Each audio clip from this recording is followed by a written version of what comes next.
जय श्री कृष्ण भक्तों, आपका स्वागत है श्रीमद् भागवत महापुराण की गाथा में। हम अष्टम स्कंद का दूसरा अध्याय का पान कर रहे हैं और हम अब तीसरे अध्याय में प्रवेश कर चुके हैं।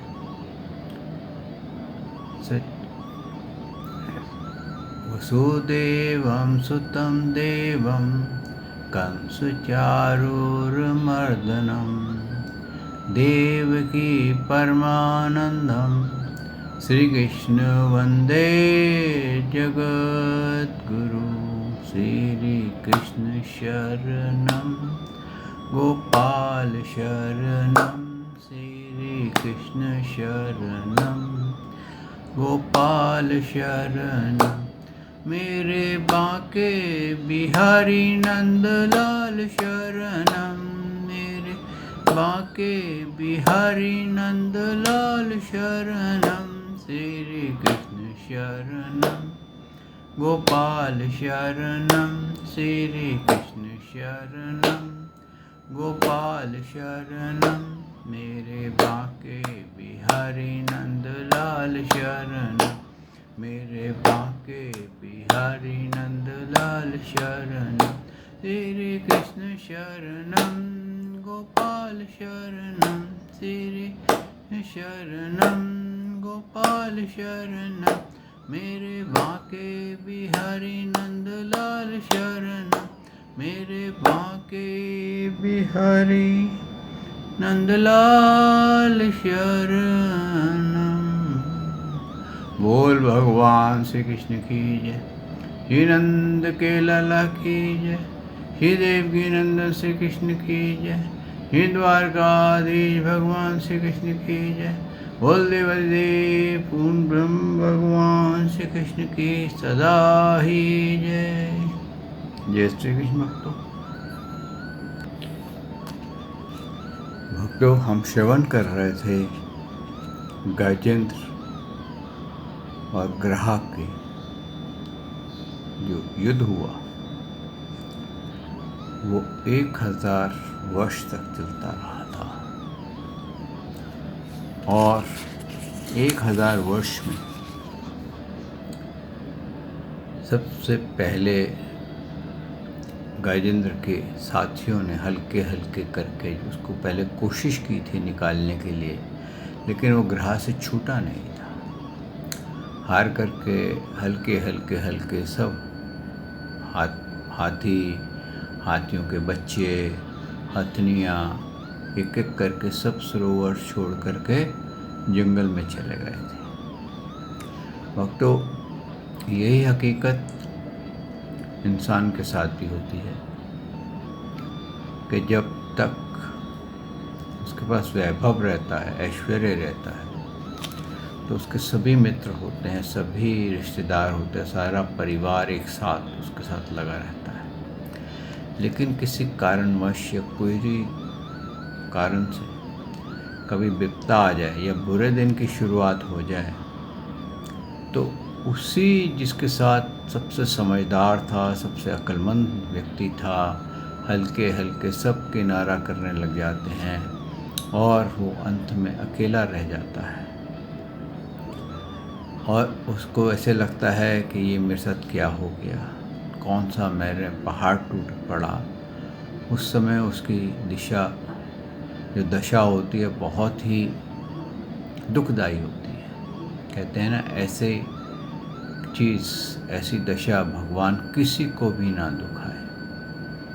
जो भी प्रभु की कृपा से, कहते हैं, जो भगवान श्री कृष्ण की शरण में रहता है उसको ऐसी दिशाओं से, ऐसी दशा से कोई फर्क नहीं पड़ता, वो आनंदित रहता है। और जब वो बिल्कुल अकेला हो गया और कहते हैं उसने देखा कि अब मैं कमज़ोर भी हो गया हूँ, बूढ़ा भी होता जा रहा हूँ, मेरा कोई वो इतना नहीं है, तो उसको उस समय भगवान की याद आई। क्योंकि ये पिछले जन्म में एक बहुत बड़ा भक्त था। उसको एक श्राप के कारण ये हाथी बना था। गज बना था। तो भक्तों,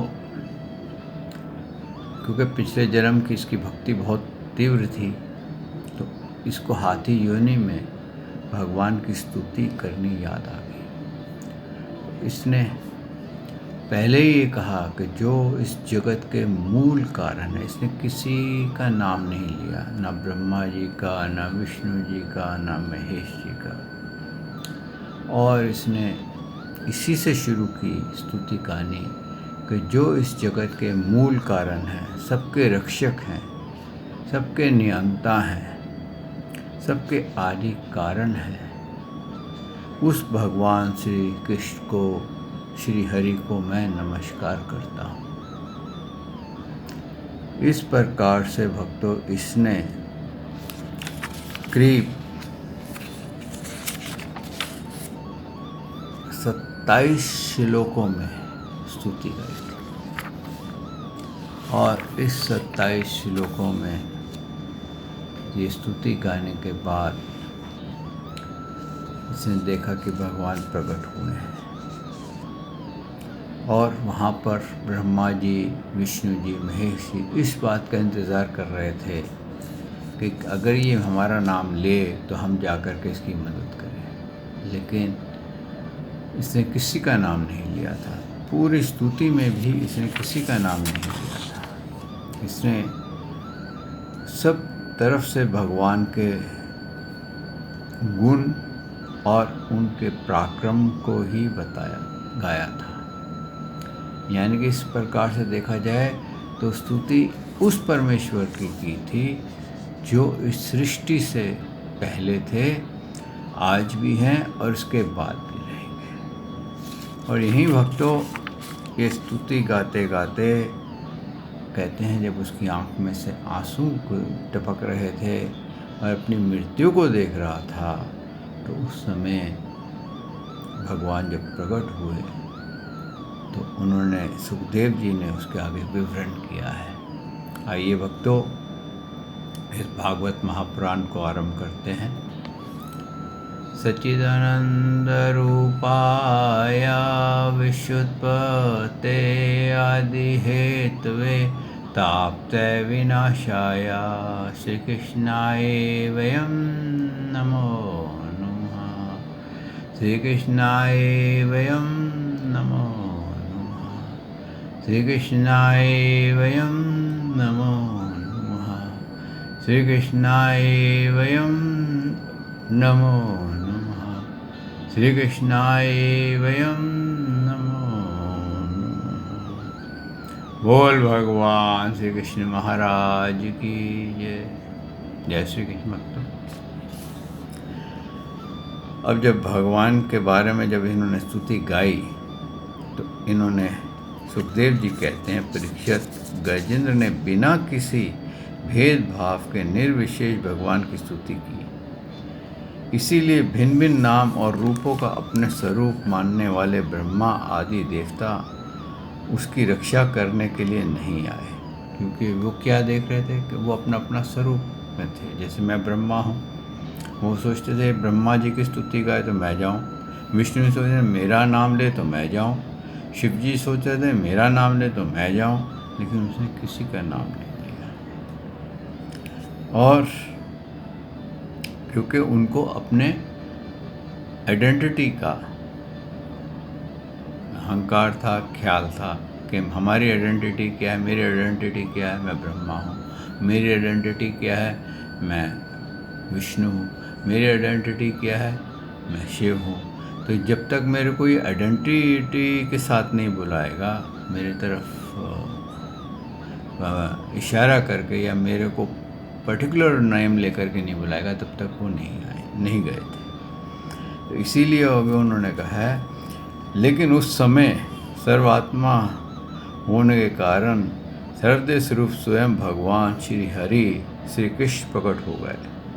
विश्व के एकमात्र आधार भगवान ने देखा कि गजेंद्र अत्यंत पीड़ित हो रहा है, अतः उसकी स्तुति सुनकर वेद में गरुड़ पर सवार हो चक्रधारी भगवान बड़ी शीघ्रता से वहाँ के लिए चल पड़े, जहाँ गजेंद्र अत्यंत संकट में पड़ा हुआ था। देखिए, भगवान को भी अपने भक्त से बहुत प्यार होता है। जब उनके भक्त ने करुणामयी आवाज़ में उनको पुकारा तो कहते हैं कि भगवान उस समय भोजन कर रहे बैठे थे। जैसे ही उनके कानों में गाजेंद्र की स्तुति पड़ी, आवाज़ पड़ी, वो उसी वक्त भोजन छोड़ कर के गरुड़ पर सवार होकर के वहाँ पहुँच गए। उनके साथ स्तुति करते हुए देवता भी आए। सरोवर के भीतर बलवान ग्रह गजेंद्र को पकड़ रखा था और वह अत्यंत व्याकुल हो रहा था।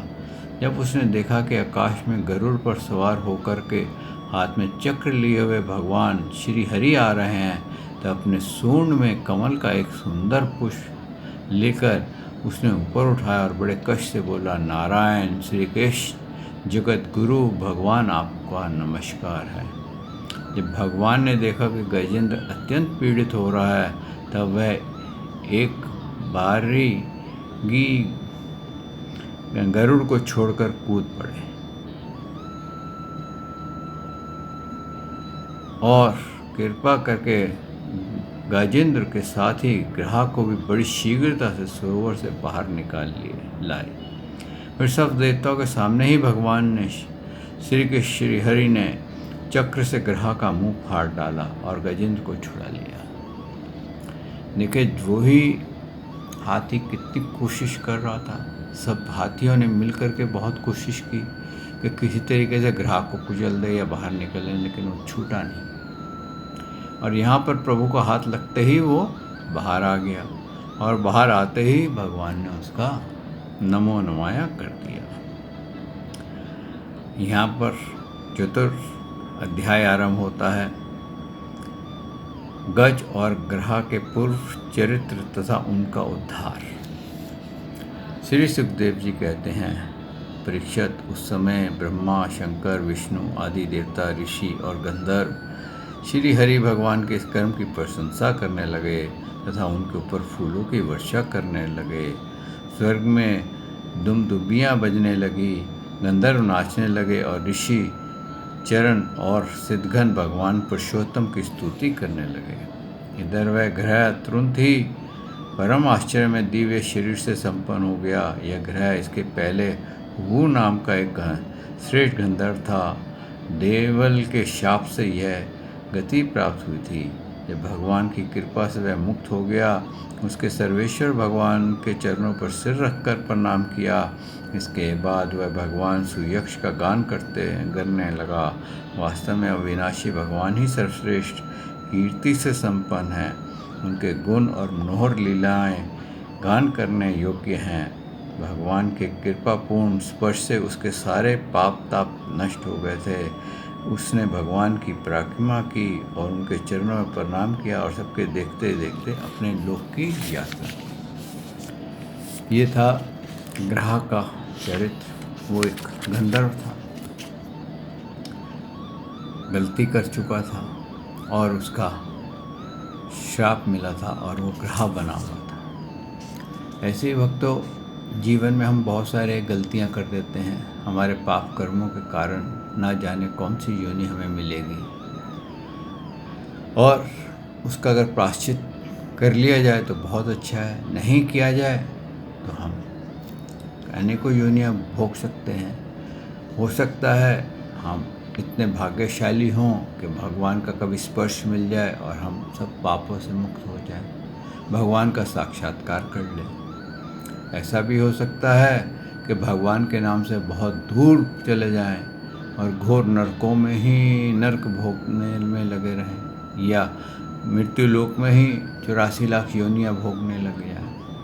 और 84 लाख योनियाँ भोगने का अंत होता ही नहीं है। एक बार 84 का चक्कर चलता है तो चलता ही चला जाता है जब तक मानव देह दोबारा प्राप्त नहीं होती। आगे उन्होंने कहा कि गजेंद्र भी भगवान का स्पर्श प्राप्त होते ही अज्ञान के बंधन से मुक्त हो गया। उसने भगवान का ही रूप प्राप्त हो गया। वह पीताम्बरधारी एवं चतुर्भुज बन गया। गजेंद्र पूर्व जन्म में द्राविड़ देश का पांडु यशवंशी राजा था। उसका नाम था इंद्रधुमन वह भगवान का एक श्रेष्ठ उपासक एवं अत्यंत यशस्वी था। एक बार राजा इंद्रधुमन राजपाट छोड़ करके माल्य पर्वत पर रहने लगे। उन्होंने जटाएं बढ़ा ली, तपस्वी का वेश धारण कर लिया। एक दिन स्नान के बाद पूजा के समय मन को एकाग्र करके वह एक मौन वृत्ति होकर के सर्वशक्तिमान भगवान श्री कृष्ण की आराधना कर रहे थे। उसी समय देवयोग परम यशस्वी अगस्त मुनि अपने शिष्य मंडली के साथ वहां आ पहुँचे। उन्होंने देखा कि यह प्रजा पालन और गृहस्थोचित अतिथि सेवा आदि धर्म का परित्याग करके तपस्वियों की तरह एकांत में चुपचाप बैठ कर के उपासना कर रहा है। इसलिए वे राजा इंद्रधुमन पर क्रोधित हो गए। उन्होंने राजा को यह शाप दे दिया कि इस राजन ने गुरुओं से शिक्षा नहीं ग्रहण की, अभिमानवश परोपकार से निवृत्त होकर के मनमानी कर रहा है। ब्राह्मणों का अपमान करने वाला ये हाथी के समान जड़ बुद्धि है, इसलिए इसे वही घोर अज्ञान में ही हाथी की योनि प्राप्त हो। देखिए, ये था रीज़न जिसके कारण इसको श्राप मिला था, लेकिन इसका श्राप वरदान में पलट गया। कहते हैं ना, जब हम सच्ची भक्ति करते हैं, प्रभु का सच्चा चिंतन करते हैं, तो कई बार प्रकृति उसमें कुछ न कुछ विघ्न डाल देती है, लेकिन हमें घबराना नहीं चाहिए, क्योंकि जो विघ्न होता है ना, वो भी हमारे लिए एक वरदान ही होता है। अब देखिए, वो जब तक राजा थे तब तक वो भगवान की पूजा करते थे, भगवान का चिंतन करते थे, लेकिन भगवान के दर्शन नहीं पा रहे थे। लेकिन जैसे ही वो हाथी की योनि में आए और जैसे ही उन्होंने भगवान का चिंतन किया, उनकी स्तुति गाई, तो भगवान तत्काल ही आ गए। कारण क्या था कि जब तक अंतःकरण में एक ऐसी लगन, कहते हैं तीव्र वेदना जब तक नहीं शुरू होती, तब तक हम प्रभु से एक रस नहीं होते हैं, एक नहीं होते हैं। और जब हमारा मन हर वक्त भगवान के चरणों में लग जाए और उसी के अंदर चिंतन करने लग जाए, तो भगवान से भेंट हो जाती है। भक्तों, एक बार ऐसा हुआ, वृंदावन में बांके बिहारी जी के मंदिर में एक रसिक भजन गा रहा था, मेरे नैन अटके बिहारी जी के चरणों में। बहुत अच्छा भजन गा रहा था, मेरे नैन अटके बिहारी जी के चरणों में। मैं मस्ती में झूमने लगा।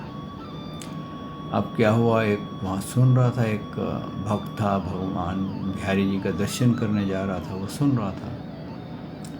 अब सुन रहा था तो उसको भजन बड़ा अच्छा लगा।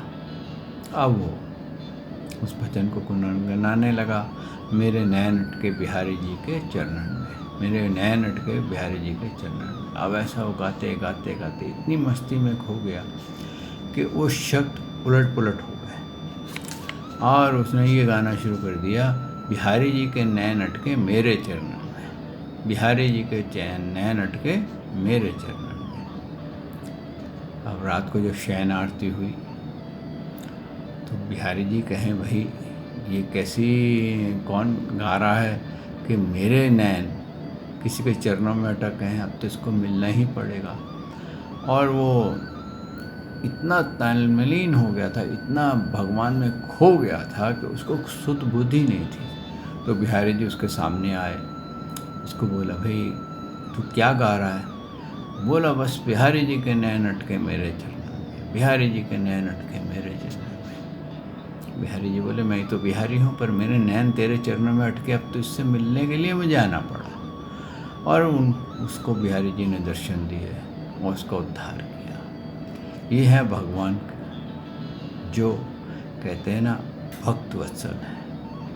भक्त कैसे भी इनको याद करे, किस तरह से भी इनसे प्रेम करे, वो प्रसन्न हो जाते हैं। ऐसे ही जो ऋषि मुनि योगी जो थे, देवता लोग थे, जब श्राप देते थे आपने चित्रकेतु को जब श्राप पार्वती मैया ने दिया तो चित्रकेतु के पास उतनी शक्ति थी कि वो शिवजी सहित पार्वती को भी श्राप दे देते, लेकिन उसने नहीं दिया। क्यों? कि वो भगवान का परम भक्त था। जो भगवान के परम भक्त होते हैं ना, उनमें क्रोध नहीं आता, उनमें हर के प्रति प्रेम रहता है।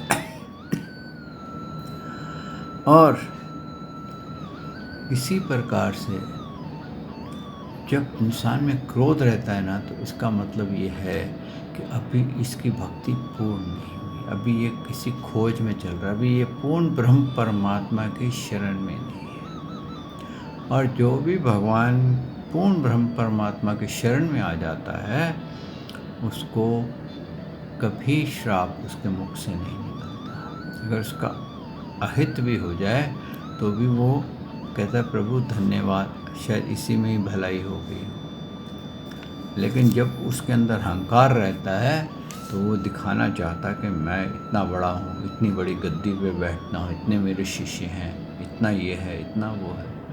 और ऐसे ही भक्त होते हैं, मैंने इतने ज्ञान ले लिया, मैं उसका शिष्य हूँ, डिज़ाइनर गुरु का शिष्य हूँ, मेरा तो जो गुरु है उसने सारी दुनिया को ज्ञान बांट दिया है। ऐसे भी होता है। और कई बार हम अपनी बुद्धि के अधीन हो जाते हैं, हमारे अंदर अहंकार आ जाता है, हम समझते हैं कि बस हमारे से बढ़ के कोई नहीं है, जो मैंने निर्णय कर लिया वही सही है। तो भक्तों होना क्या चाहिए कि हमारे को भगवान की लीला कथाएं, भक्तमाल यानी कि भक्तों की कथाएं, ये सब श्रवण करते रहना चाहिए। इससे क्या होता है कि हमारे अंदर जब अहंकार का अंकुर आता है वो उसी वक्त नष्ट हो जाता है। नहीं तो ये अंकुर इतना बड़ा बन जाता है कि कब हमारा कहते हैं ना हमारे को नष्ट करवा देगा, हमें पता नहीं चलता।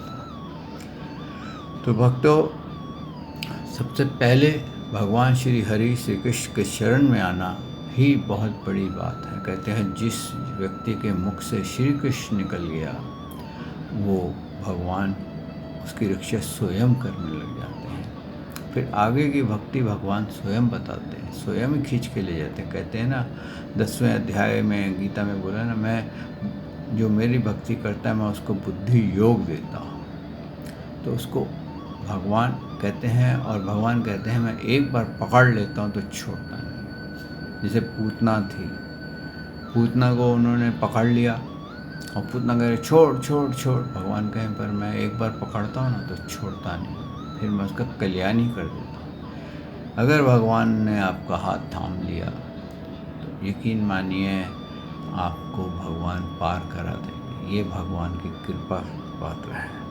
आगे सुखदेव जी कहते हैं, परीक्षित शाप एवं वरदान दोनों देने में समर्थ अगस्त ऋषि ने इस प्रकार शाप दे करके अपनी शिष्य मंडली के साथ वहाँ से चले गए।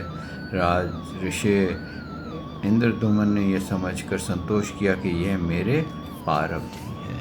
देखिए कितनी बड़ी सहन शक्ति है, जबकि वो चाहते तो उसके विरोध कर सकते, उनको कुछ कह सकते थे, लेकिन उन्होंने क्या कहा कि मेरा भाग्य ही है, मेरे को श्राप मिलना ही था, नहीं तो एक बहाना बना है, कोई बात नहीं। इसके बाद आत्मा की विस्मृति करा देने वाले हाथी योनि में उन्हें प्राप्त हुई, परंतु भगवान की आराधना से ऐसा प्रभाव है कि हाथी होने पर भी उन्हें भगवान की स्मृति हो गई।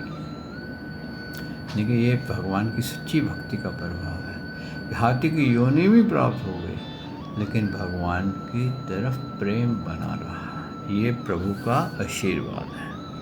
भगवान श्री हरि इसी प्रकार गजेंद्र का उद्धार करके उसे अपने पार्षद बना लिया। गंधर्व स्थित देवता उनकी इस लीला का गान करने लगे और वह पार्षद रूप गजेंद्र के साथ ले गरुड़ पर सवार होकर के अपने लौकिक धाम चले गए। कुरुवंश शिरोमणि परीक्षित, मैंने भगवान श्री कृष्ण की महिमा तथा गजेंद्र के उद्धार की कथा तुम्हें सुना दी है। ये प्रसंग सुनने वाले के कलिमल और दुख स्वप्न को मिटाने वाला एवं यश उन्नति और स्वर्ग देने वाला है। इसी से कल्याण में द्विजगण दुस्वम उनकी शांति के लिए प्रातःकाल जागते ही पवित्र होकर के उसका पाठ करते हैं। परीक्षित गजेंद्र की स्तुति से प्रसन्न होकर के सर्वव्यापक एवं सर्वभूत स्वरूप श्री हरि भगवान सब लोगों के सामने ही उसे यह बात कही थी। अभी भगवान का उपदेश है। श्री भगवान ने कहा, जो लोग रात के पिछले पहर में उठ कर के इंद्रियानी ग्रह पूर्वक एकाग्र चित्त से मेरा तेरा तथा इस सरोवर पर्वत एवं कंधर्व वन वैंत किचक और बांस के झुरमुट यहाँ के दिव्य वृक्ष तथा पर्वत शिखर पर मेरे ब्रह्मा जी, शिव जी और विष्णु जी के निवास स्थान, मेरे प्यारे धाम क्षीरसागर, परम धाम, प्रकाशमय श्वेत द्वीप, श्रीवत्स कौस्तुभ विमानी, वनमाला ऐसी, कमोदकी गधा, सुदर्शन चक्र, पंजय शंख, पक्षीराज गरुड़, मेरे सूक्ष्म काल स्वरूप शेष जी, मेरे आश्रय में रहने वाली लक्ष्मी देवी, ब्रह्मा जी, देव ऋषि नारद, शंकर जी तथा भक्तराज प्रहलाद, मत्स्य, कश्यप, वराह आदि अवतारों में किए हुए मेरे अनंत पुण्य में चरित्र, सूर्य, चंद्रमा, अग्नि, ओंकार, सत्य, मूल, कृति, गौ, ब्राह्मण, अविनाशी, सनातन धर्म, सोम, कश्यप और धर्म की पत्नी दक्ष कन्या, गंगा, सरस्वती, अलकनंदा, यमुना, एवारत, हाथी, भक्षरमणि, ध्रुव, 7 ब्रह्मऋषि और पवित्र कीर्ति, नल, युधिष्ठिर, जनक आदि महापुरुषों का स्मरण करते हैं, वे समस्त पापों से छूट जाते हैं, क्योंकि ये सब के सब मेरे ही रूप हैं। प्यारे गजेंद्र, जो लोग ब्रह्म मुहूर्त में जागकर तुम्हारी की हुई स्तुति से मेरा स्तवन करेंगे, मृत्यु के समय उन्हें मैं निर्मल बुद्धि का दान करूँगा। देखिए भगवान ने क्या बताया है कि जितने भी बताए हैं उनमें से ये कहा है कि जिसका भी तू ध्यान कर रहे हो उसके अंदर तू मुझको देख। तो जिसका भी ध्यान करता है, इंसान का करता है तो ब्रह्मा विष्णु महेश का करता है, तो किसी का भी ध्यान करता है उसके अंदर तू ये जान कि सब मेरे अंश है, मेरा परिवार है, और इनके ध्यान के अंदर इनमें मेरी छवि देखता रहे। अगर तू इनमें मेरी छवि देखता रहेगा तो तेरे को कोई शंका नहीं है तेरे को मोक्ष प्राप्त करने की। हर तरफ से तुझे मोक्ष द्वार खुले हुए मिलेंगे। आगे सुखदेव जी कहते हैं, परीक्षित, भगवान श्री कृष्ण ने ऐसा कहकर देवताओं को आनंदित करते हुए अपने श्रेष्ठ शंख बजाया और गरुड़ पर सवार हो गए और गजेंद्र को अपना पार्षद बना करके अपने संग ले गए। ये है भगवान की कृपा। जिसको प्राप्त हो जाए वो बहुत भाग्यशाली है, और भगवान की कृपा हर एक को प्राप्त है। अगर आपको जीवन में सुख आया तो ये भी भगवान की कृपा है। अगर आपको दुख आया है तो ये भी भगवान की कृपा है। आपको कुछ इससे अच्छा होने वाला है, या आपको कुछ इससे ज्ञान मिलने वाला है। तो इसलिए भक्तों, आप किसी भी रूप में, कभी भी, कहीं भी, किसी भी उसमें हो, हमेशा अपने आप भगवान का धन्यवाद कीजिए। भगवान को कृपा का आप पात्र हैं। अगर कहते हैं आपका शरीर स्वस्थ है, अगर आप चल फिर सकते हैं, घूम फिर सकते हैं, टॉयलेट जा सकते हैं, खा पी सकते हैं, तो आप करोड़ों आदमियों से बेहतर हैं। आप ऐसे कई लाखों करोड़ों आदमी हैं जो बेचारे चल नहीं सकते, खा नहीं सकते, टॉयलेट नहीं जा सकते, और उनके पास रहने की जगह भी नहीं है, दुख सुखों से भरे हुए हैं। कहते हैं अपने से नीचे वाले को देखो, आपको लगेगा कि भगवान ने आपके ऊपर अपार कृपा कर रखी है। हर वक्त आपके मन से भगवान के लिए धन्यवाद ही निकलना चाहिए। कभी भगवान से शिकायत मत करो कि हे प्रभु ये क्या हो गया, मैंने कौन सा पाप किया जो आपने मुझे सजा दी। जब आप ऐसा बोलते हो तो आप अपने पुण्य जला लेते हो। हमेशा भगवान को धन्यवाद दो और कोशिश करो कि निष्काम प्रभु की भक्ति करो, क्योंकि जो भक्ति निष्काम में जितना फल है ऐसा फल किसी में भी नहीं है। आइए भक्तों, यहाँ वाणी को विश्राम देते हैं। प्रभु ने चाहा तो कल मैं आपकी सेवा में हाजिर होऊंगा और कल 5वां अध्याय 8वें स्कंद का पान करेंगे। श्री कृष्ण शरणम गोपाल शरणम, श्री कृष्ण शरणम गोपाल शरणम, मेरे बाके बिहारी नंदलाल शरणम, मेरे बाके बिहारी नंदलाल शरणम, श्री कृष्ण शरणम गोपाल शरणम, श्री कृष्ण शरणम गोपाल शरणम, मेरे बाके बिहारी नंदलाल शरणम, मेरे बाके बिहारी नंदलाल शरणम। बोल भगवान श्री कृष्ण की जय, श्री नंद के लाला की जय, श्री देवकी नंदन श्री कृष्ण की जय, श्री द्वारकाधीश भगवान श्री कृष्ण की जय। बोल देवादिदेव पूर्ण ब्रह्म भगवान श्री कृष्ण की सदा ही जय। जय श्री कृष्ण भक्तों।